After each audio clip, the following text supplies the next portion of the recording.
माध्यम से और राजनीतिक दलों की बैठक के माध्यम से हम ये बात बता चुके हैं। उसी बात को हम दोबारा दोहरा रहे हैं आज फिर से कि चुनाव आयोग द्वारा ये जो प्रक्रिया एसआईआर की जा रही है, इसके बहुत स्पष्ट लक्ष्य हैं कि जो भी व्यक्ति किसी भी विधानसभा क्षेत्र का मतदाता होने का अधिकारी है, उसका नाम मतदाता सूची में हर हाल में हो, और जिस भी व्यक्ति का नाम मतदाता सूची में नहीं होना चाहिए, उसका नाम मतदाता सूची में नहीं है। तो जो भी हमारे हापुड़ के, धौलाना के, गढ़मुक्तेश्वर के वो नागरिक हैं जो कि कानूनन मतदाता बनने के अधिकारी हैं, उनको किसी भी बात का भय, संशय अपने दिमाग में नहीं होना चाहिए।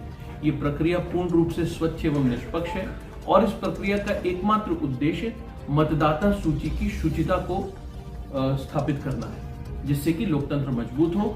गणना प्रपत्र यदि कोई भी मतदाता हस्ताक्षर करके या फिर उसके परिवार का कोई भी सदस्य हस्ताक्षर करके वापस कर देता है, उसका नाम अंतरिम मतदाता सूची में शामिल किया जाएगा। 4 नवंबर से 4 दिसंबर तक जो गणना प्रपत्रों के वितरण का और संकलन का कार्य चल रहा है, इस दौरान बीएलओ को किसी भी प्रकार की पूछताछ का, दस्तावेज मांगने का अधिकार कदापि नहीं है। सर, वापसी मतदाता कहाँ करेंगे जब बीएलओ ने एक बार फॉर्म दे गए और अपनी लोकेशन देते नहीं है, वो कि कहाँ मिले? देखिए, हमारे जनपद में लगभग 11 लाख के आसपास मतदाता हैं, जिसमें से 1 लाख मतदाताओं का फॉर्म डिजिटाइज हो गया है। तो हम ये मान के चलें कि लगभग 2 लाख 2.5 लाख के आसपास मतदाताओं के फॉर्म संकलन का कार्य किया जा चुका है। बीएलओ के लिए ये संभव भी नहीं है कि वो हर एक मतदाता को अपनी लोकेशन बताए। जिस प्रकार से वितरण के समय बीएलओ डोर टू डोर जाकर वितरण का कार्य किए थे, उसी प्रकार संकलन का कार्य भी डोर टू डोर चल रहा है। जहां तक आपके प्रश्न की बात है, हो सकता है, मैं इस बात को नकार नहीं रहा हूं कि हो सकता है कि कुछ बीएलओज जो हैं वो उस गति से काम ना कर रहे हों, लेकिन उसकी हमारे द्वारा और संबंधित विधानसभा के ईआरओ और एईआरओ द्वारा सतत समीक्षा की जा रही है और मैं आश्वस्त करता हूं कि बीएलओ डोर टू डोर जाएंगे। आपके इस प्रश्न से मुझे एक बिंदु और याद आया।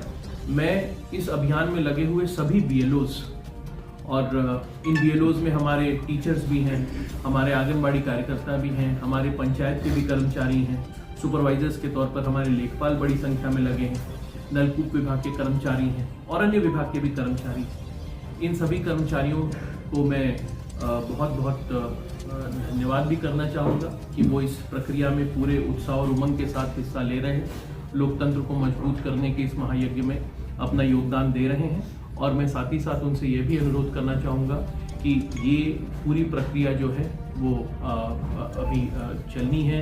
4 दिसंबर तक हमें संकलन करना है, संकलन के बाद नोटिस प्रेषित की जाएंगी। तो मैं उन सभी को धन्यवाद ज्ञापित करते हुए आगे भी उनके इसी प्रकार के प्रयासों की अपेक्षा करता हूँ। सर, ये जैसे कि फॉर्म जमा कर दिया किसी ने, वहाँ पे उनका जो डुप्लीकेट एंट्री वो कट जाएगी। तो ये जो पूरी एसआईआर प्रक्रिया है, इन प्रश्नों का समाधान इसी में।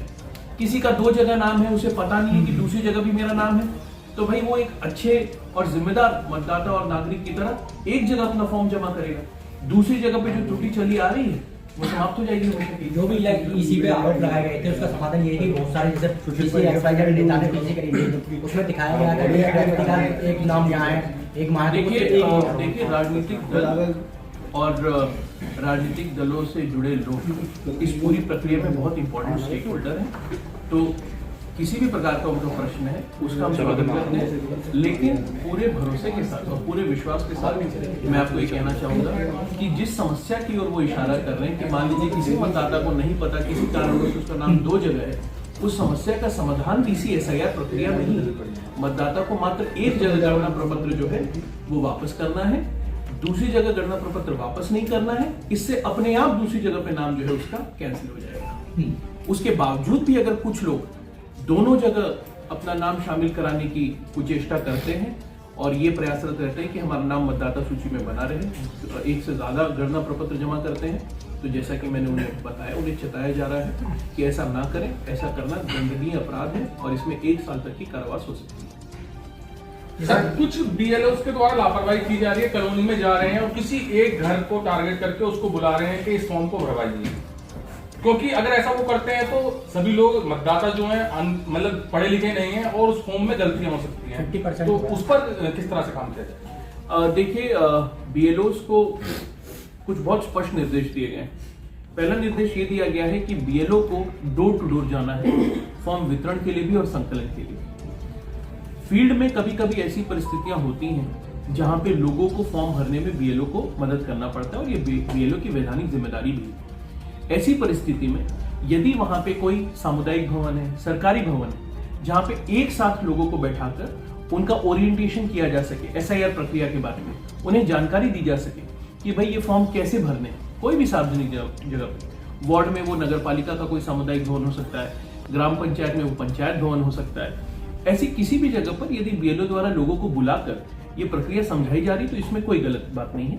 लेकिन ये बात जरूर बीएलओ को सुनिश्चित करनी है कि किसी निजी व्यक्ति के प्रांगण में या फिर किसी विशेष विचारधारा, किसी विशेष राजनीतिक दल के प्रभुत्व के क्षेत्र में ये कार्रवाई ना की जाए।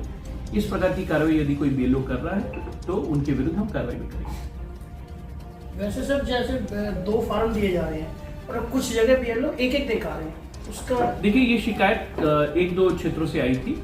इसमें सभी बीएलओस को निर्देशित किया गया है कि वो वापस एक भ्रमण करके क्षेत्र में डोर टू डोर जाएं और मतदाता को जो एक प्रति उपलब्ध कराई है उस पर हस्ताक्षर करके ना केवल उसे रिसीविंग दे बल्कि उसकी दूसरे फॉर्म की कॉपी भी उसे उपलब्ध